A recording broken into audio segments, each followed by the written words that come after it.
Mais Bartlett va plus loin. Lorsque l'on s'efforce de se remémorer quelque chose, ce qui vient la plupart du temps en premier à l'esprit est un affect ou une attitude chargée d'affect.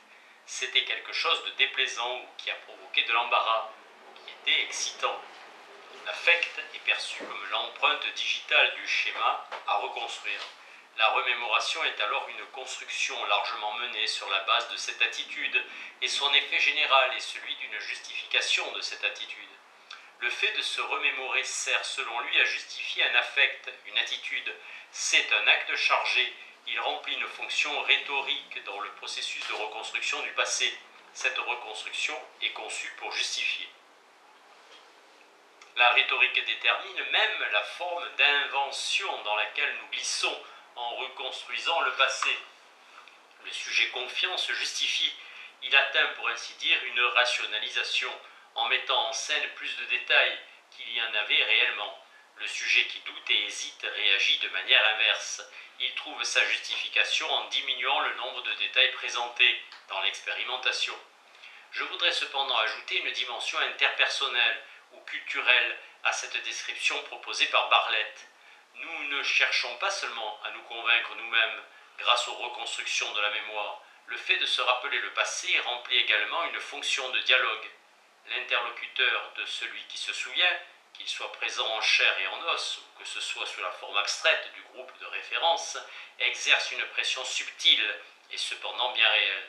C'est probablement ce qu'il y a de plus important dans les brillants travaux de Bartlett sur la reproduction sérielle. Un Amérindien, initialement étranger à la culture, finit par se conformer à cette culture en passant un diplôme de Cambridge après l'autre. Selon les termes de Bartlett, nous créons un climat sympathique dans les reconstructions de notre mémoire, mais il n'est pas destiné à notre seul usage. Nos interlocuteurs en bénéficient également. En un mot, les processus mêmes mis en œuvre dans le fait de vivre et de conserver une expérience sont informés par des schémas qu'imprègnent nos conceptions du monde, inscrites dans la psychologie populaire, par les croyances constitutives et les grands récits qui les contiennent dans ces configurations temporelles, ces intrigues auxquelles il était fait référence plus haut. 8. Mais un récit, ce n'est pas seulement le dramatisme ou la structure d'une intrigue, ce n'est pas non plus seulement de l'historicité ou de la diachronicité. C'est aussi une façon de se servir de la langue. Il semble en effet que son efficacité dépende, comme j'ai déjà eu l'occasion de le noter en abordant le problème de la subjectivité, de sa littéralité, y compris dans les récits des événements de tous les jours. Elle dépend à un point difficilement imaginable du pouvoir des figures de rhétorique, métaphore, métonymie, synecdoque, implication.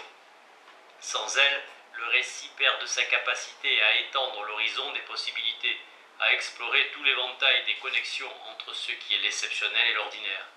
Il faut se souvenir que Ricoeur lui-même parlait de la mimésis comme d'une métaphore de la réalité. Le récit doit en outre être concret, il doit s'élever vers le particulier selon l'expression de Marx. Une fois ces particularités atteintes, il est transformé en figure de rhétorique. Agent, action, scène, but poursuivi et instrument, ainsi que les obstacles qui se dressent, sont transformés en emblèmes. Schweitzer devient la compassion, Thaïlande, Talleyrand, la finesse, et la campagne de Russie de Napoléon, la tragédie d'une ambition démesurée, Talleyrand. Tandis que le Congrès de Vienne est un modèle de diplomatie impériale. Tous les emblèmes de ce type partagent une caractéristique essentielle qui les différencie des propositions logiques. Ils sont impénétrables aux inférences comme aux inductions, résistent aux procédures logiques qui visent à établir ce qu'ils signifient. Nous avons coutume de dire qu'ils doivent être interprétés. Prenons 3 pièces d'Ibsen, Le Canard sauvage, La maison de poupée et Eida Gabler. Il n'existe aucun moyen de parvenir logiquement à leur vérité profonde. Elles ne peuvent être décomposées en une série de propositions isolées qui permettraient l'application d'opérations logiques. On serait bien en peine de dire sans ambiguïté où est le point crucial de chacune. Le fils revenu dans Le Canard sauvage est-il l'emblème de l'inné ou celui de l'idéalisme, ou encore, comme il le dit dans ses dernières répliques, ne serait-il là que pour parler au nom de tous ceux qui se trouvent le 13e à table? Nora, dans La maison de poupée, est-elle une féministe avant la lettre, une narcissique frustrée ou une femme qui paye cher sa respectabilité? Quant à Aïda, est-ce l'histoire de l'enfant spolié d'un père célèbre, ou celle de la mort qui gît implicitement dans la recherche de la perfection, ou encore celle de l'inévitable complicité dans l'illusion? Toute interprétation, qu'elle soit historique, littéraire ou juridique, est toujours normative. On ne saurait en avancer une sans adopter une attitude morale et une posture rhétorique, pas plus que nous ne saurions interpréter unilatéralement l'histoire des deux clans d'une famille brouillée, ou les arguments avancés par les deux parties dans une affaire jugée en Cour suprême et qui porte sur le premier amendement de la Constitution. En vérité, l'acte de parole impliqué dans le fait de raconter une histoire, qu'elle soit tirée de la vie ou de l'imagination, avertit le spectateur que sa signification ne peut être établie en s'en remettant aux règles de Frege-Russell sur le sens et la référence. Nous interprétons les histoires grâce à leur ressemblance avec la vérité, ou plus précisément à leur ressemblance avec la vie. Les significations interprétatives que nous examinons ici sont métaphoriques, allusives et très sensibles au contexte. Cependant, elles sont la marque de la culture et de la psychologie populaire narrativisée. Sous cette forme, la signification diffère nettement de ce que les philosophes de la tradition anglo-américaine dominante entendaient par signification. Cela condamne-t-il la signification culturelle à n'être qu'une catégorie littéraire, impressionniste? S'il en était ainsi, ce serait de mauvais augure pour une psychologie culturelle qui place en son centre le concept condamné de signification. Mais je n'en crois rien et je voudrais m'en expliquer. Au début de notre siècle, la philosophie anglo-américaine a tourné le dos à ce que l'on a coutume d'appeler le psychologisme. Il ne devait y avoir aucune confusion entre le processus de la pensée d'un côté et la pensée pure de l'autre. Le premier échappe au domaine de la signification dans son sens philosophique. Il est subjectif, individuel, sensible au contexte et idiosyncrasique. Les pensées pures, elles sont inscrites dans les propositions. Elles sont partagées, publiques et susceptibles d'un examen rigoureux. Les premiers philosophes anglo-américains, et j'y inclus Gottlob Frege, car il a été l'inspirateur de ce mouvement, ont professé la plus grande méfiance pour le langage naturel. Ils ont choisi de mener leur travail par le biais décontextualisé de la logique formelle. Comment les esprits individuels parviennent-ils à saisir des significations idiosyncrasiques? Personne ne doutait de la réalité du problème, mais ce n'était pas le problème philosophique central, il était plutôt de déterminer la signification des phrases et des propositions telles qu'elles étaient écrites. On pouvait y parvenir en établissant leur référence et leur sens, la référence en déterminant les conditions de vérité d'une phrase, le sens en établissant quelles autres phrases pouvaient s'y relier. La vérité était subjective, objective. Les phrases sont valables ou non, selon que nous les reconnaissons comme telles. Le sens en général était indépendant de tout sens particulier ou personnel, aspect qui ne fut jamais pleinement développé, sans doute parce qu'il ne pouvait l'être. Dans ces conditions, la signification devint un outil pour le philosophe, un outil formel d'analyse logique. Les phrases décontextualisées, dans la tradition de la logique formelle, surgissent comme si personne ne les avait émises et comme de nulle part. Ce sont des énoncés pris pour eux-mêmes, sans parrainage. Pour en établir la signification, il faut faire appel à un ensemble extrêmement abstrait d'opérations formelles. Nombre de psychologues, de linguistes, d'anthropologues et un nombre sans cesse croissant de philosophes se sont plaints de ce que la signification dépendait des conditions de vérification, laissant virtuellement à l'abandon le concept plus large de signification lié à l'usage. Avec à leur tête les théoriciens de l'acte de parole inspirés directement par John Austin et indirectement par Wittgenstein.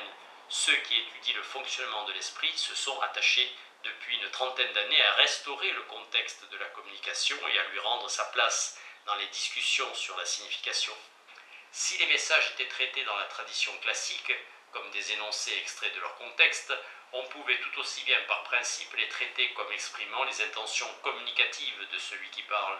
Dans le même esprit, on pouvait alors chercher à savoir si la signification donnée à son message par celui qui parle était comprise ou reçue par celui qui écoute, et ce qui conditionnait cette réception. Nous le savons tous, la réception dépend de ce qu'émetteur et récepteur partagent un ensemble de conventions pour communiquer différentes sortes de significations. Ces significations ne sont pas limitées à des problèmes de référence et de vérité. Les messages englobent plus d'intentions que de références. Demander, promettre, avertir et même, de loin en loin, sacrifier à une fonction culturelle, rituelle, comme le baptême. Les conventions que l'on a en commun et qui ajustent le message de l'émetteur aux conditions de l'émission ne relèvent pas de conditions de vérité. Ce sont autant de conditions d'à propos. Ce ne sont pas seulement des règles qui concernent le contenu propositionnel d'un message. Elles affectent les préconditions contextuelles et requises, la sincérité de la transaction, les conditions essentielles qui définiront la nature de l'acte de parole. Par exemple, pour promettre, vous devez être capable de donner. Quelques années plus tard, Paul Grice a enrichi cette description en notant que toutes ces conventions sont soumises aux principes coopératifs auxquels j'ai déjà fait allusion. Un ensemble de préceptes qui portent sur la brièveté, la pertinence, la clarté et la sincérité des échanges dans une conversation. C'est de là qu'est née cette idée forte que la signification naît également des brèches ouvertes de manière conventionnelle dans ces préceptes. Ainsi, le texte orphelin, qui n'a d'existence que sur le tableau noir des logiciens, a laissé la place à la parole située portant la force élocutoire de l'intentionnalité d'un émetteur. Dans la parole située, la signification devient culturelle et conventionnelle. Son analyse cesse d'être essentiellement intuitive pour se fonder sur des principes et sur les expériences. C'est dans cet esprit que j'ai proposé que soit restaurée la fabrication de la signification comme un processus central d'une psychologie culturelle, une révolution cognitive rénovée. Je suis persuadé que le concept de signification compris dans cette acceptation principielle rétablit le contact avec les conventions linguistiques et la trame des conventions qui constituent la culture. Un dernier mot à propos de la signification, particulièrement en ce qu'elle peut dépendre de la manière dont on saisit un récit dont elle est partie constituante. J'ai introduit le concept de récit en me référant au fait patent que, en comprenant le phénomène culturel, les gens ne traitent pas le monde qui les environne événement par événement, ni les textes phrase par phrase. Ils insèrent les événements et les phrases dans des structures plus larges, qu'il s'agisse des schémas de la mémoire, chers à Bartlett, des plans de Schank et Abelson ou des cadres proposés par Van Dijk. Ces structures plus larges fournissent le contexte interprétatif aux composants qu'ils englobent. Ainsi, Elisabeth Bruce et Wolfgang Iser ont-ils par exemple tous deux donné une description principielle du super-acte de parole qui constitue une histoire fonctionnelle. Philippe le Jeune décrit systématiquement ce que nous assumons comme écrivains ou comme lecteurs lorsque nous entrons dans ce qu'il a appelé le pacte autobiographique. Ou encore, c'est ainsi que l'on peut imaginer que soient spécifiées les conditions de signification des messages particuliers qui suivent l'ordre initial « prions ». Dans ces conditions, le message « Donnez-nous notre pain quotidien » ne doit pas être compris comme une requête, mais plutôt, pourrions-nous dire, comme un acte de révérence et de foi. Inclus dans ce contexte, il faut donc l'interpréter comme une figure de rhétorique. Je crois que nous ne sommes capables d'interpréter de manière principielle les significations et leur production que dans la mesure où nous sommes capables de préciser la structure et la cohérence de ces contextes plus larges dans lesquels des significations précises sont créées et transmises. C'est pourquoi j'ai choisi de clore ce chapitre en clarifiant le problème de la signification. On ne peut pas se contenter de rejeter le caractère théoriquement central de la signification en psychologie sous le prétexte qu'il serait vague. Ce qualificatif procède du regard des logiciens formalistes d'hier. Nous avons désormais dépassé ce stade.